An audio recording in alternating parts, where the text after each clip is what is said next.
Question number 11 दिया हुआ है कि आकृति में ए बी बराबर है ए सी, यानी कि ये आकृति दिया हुआ है।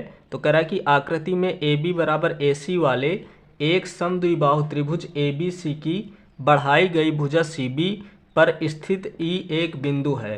यदि ए ई लंब है बी सी पर और जो ई एफ है वो ए सी पर लंब है, तो सिद्ध कीजिए कि त्रिभुज ए बी डी जो है वो समरूप है त्रिभुज ई सी एफ के। यहाँ पे आकृति दी हुई है, तो आकृति को अगर थोड़ी देर के लिए छोड़ दें और इस क्वेश्चन से हम आकृति बनाएं, तो यहाँ पे क्वेश्चन में कह रहा है कि आकृति में ए बी बराबर है ए सी वाले एक समद्विबाहु त्रिभुज ए बी सी। तो एक अगर हम समद्विबाहु त्रिभुज ए बी सी बनाते हैं, जैसे यहाँ पे एक त्रिभुज बना दिया, ये हो गया ए, ये हो गया बी और ये हो गया सी। तो इस पे लिखा हुआ है कि जो ए बी है वो ए सी के बराबर है, यानी कि ये वाली भुजा इस भुजा के बराबर है। तो अगर समद्विबाहु त्रिभुज की दो भुजाएं बराबर होती हैं तो उसके जो सम्मुख कोण होते हैं वो बराबर होते हैं। जैसे ए बी के जो सम्मुख कोण होगा सी होगा और ए सी का जो सम्मुख कोण होगा ये बी होगा। तो अगर समद्विबाहु त्रिभुज के दो भुजाएं बराबर हैं तो उसके दो कोण भी बराबर होंगे। तो हमें ये दिया कि ए बी बराबर ए सी के है, तो हमें ये पता चल गया कि जो कोण बी है वो कोण सी के बराबर है। यहाँ पे जो कोण बी होगा वो कोण सी के बराबर है, क्योंकि हमें क्वेश्चन में दिया है कि जो ए बी है वो ए सी के बराबर है।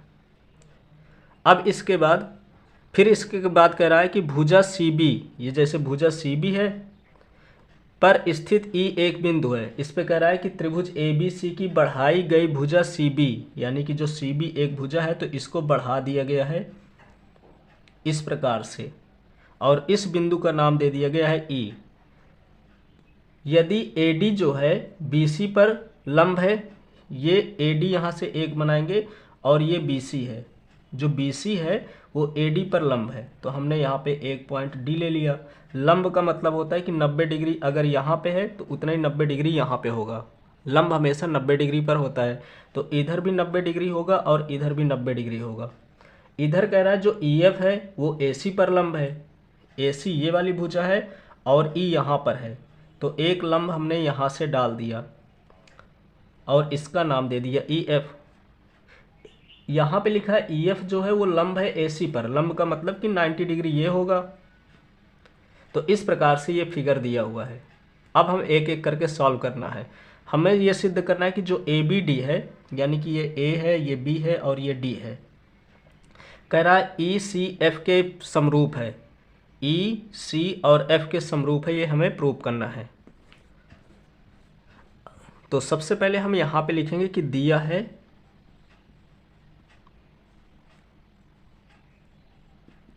है ए बी बराबर ए सी के है। दूसरी चीज हमें ये दी हुई है कि जो ए डी है वो लंब है बी सी पर और ई एफ है, ई एफ लंब है ए सी पर। जो हमें दिया है उसको हमने यहाँ पे लिख दिया। इसके बाद हमें यहाँ पे दिया है उसको लिख दिया। अब हमें लिखना है यहाँ पे सिद्ध करना है, सिद्ध करना है। हमें जो सिद्ध करना है उसको भी लिख देंगे। त्रिभुज A D B A B D समरूप है त्रिभुज ई सी एफ के। तो इस तरह से ज्योमेट्री में हम लिखते हैं। अगर हमें कुछ दिया है तो उसके बारे में लिख देंगे, जो हमें सिद्ध करना है उसको पहले लिखेंगे, अब बाद में क्वेश्चन को सॉल्व करेंगे। तो हमें सिद्ध करना है कि त्रिभुज ए बी डी जो है वो समरूप है त्रिभुज ए ई सी एफ के, ये हमें सिद्ध करना है। तो जिसे हमें सिद्ध करना है वही हम त्रिभुज लेंगे, जिस त्रिभुज को हमें समरूप दिखाना है उसी त्रिभुज को लेंगे। तो इसका स्क्रीनशॉट ले लीजिए, मैं इसको इरेज कर रहा हूँ।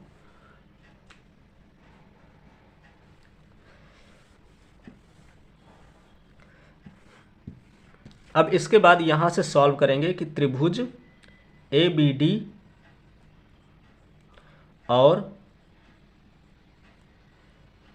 त्रिभुज ई सी एफ में हम यहाँ पे समरूपता कसौटी का यूज करेंगे। समरूपता कसौटी का यूज करके उसको सिद्ध करेंगे। तो सबसे पहले हमें यहाँ पे दिया है कि जो ए डी है वो यहाँ पे लंब है। तो अगर लंब है तो यहाँ पे ये जो कोण बनेगा वो 90 डिग्री का बनेगा। EF इसी प्रकार से यहाँ पे लंब है, तो यहाँ पे जो कोण होगा वो भी 90 डिग्री का होगा।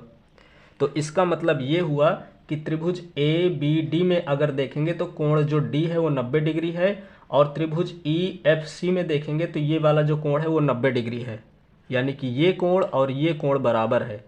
तो लिखेंगे त्रिकोण ADB बराबर है कोण EFC के। तो इस प्रकार से हमने दो कोण बराबर दिखा दिए। अब इसके बाद अगर हम त्रिभुज ABD लें तो ABD में क्या होगा कि जो कोण B है वो कोण C के बराबर है। तो जो कोण C है वो EFC में आ रहा है, जो त्रिभुज EFC है उसमें कोण C आ रहा है, और कोण जो B है वो ABD त्रिभुज में आ रहा है। तो ये वाला कोण के बराबर होगा। तो इसको भी लिख देंगे कि कोण ABD बराबर कोण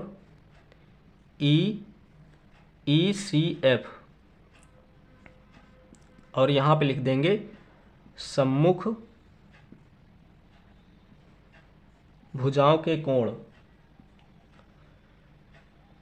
या सॉरी बराबर भुजाओं के कोण है, ये बराबर भुजाओं के सम्मुख कोण,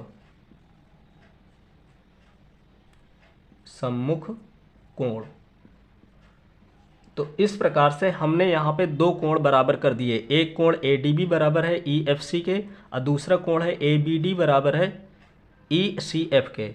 तो अगर किसी त्रिभुज के दो कोण बराबर हैं तो तीसरा कोण भी बराबर होगा। ये हमने कई क्वेश्चन में सॉल्व भी किया था। तो हमने यहाँ पे दो कोण बराबर कर दिए हैं तो तीसरा कोण भी बराबर होगा। तो तीसरा हमें निकालने की आवश्यकता नहीं है।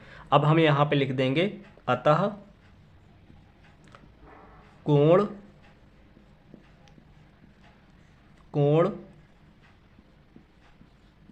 समरूपता कसौटी से